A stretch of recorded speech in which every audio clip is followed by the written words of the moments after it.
Dubai news 1 में आप तमाम लोगों को वेलकम करते हैं। जैसा कि आप तमाम लोगों ने थंबनेल के ऊपर भी पढ़ लिया होगा कि आज के दिन उड़ते जहाज के अंदर इंतहाई अफसोसनाक हादसा पेश आया है।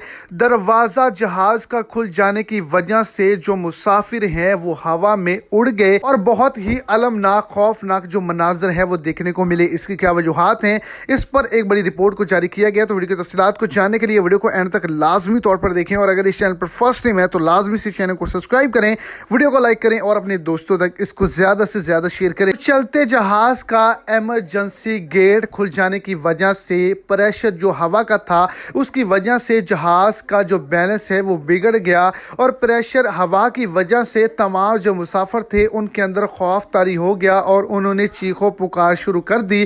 तमाम तरह मुसाफिरों ने सीट बेल्ट लगाया हुआ था जिसकी वजह से कोई भी शख्स जो है वो जहाज से बाहर नहीं गिरा। अलबत्ता जितने भी मुसाफिर थे उनमें से बहुत ही ज्यादा ऐसे मुसाफिर हैं जो वहां पे बेहोश हो गए, जिनको लैंड करवाने के बाद करीबी हॉस्पिटल के अंदर दाखिल कर लिया गया। और ये जो वाकया है ये जनूबी कोरिया के अंदर एक फ्लाइट के साथ पेश आया है।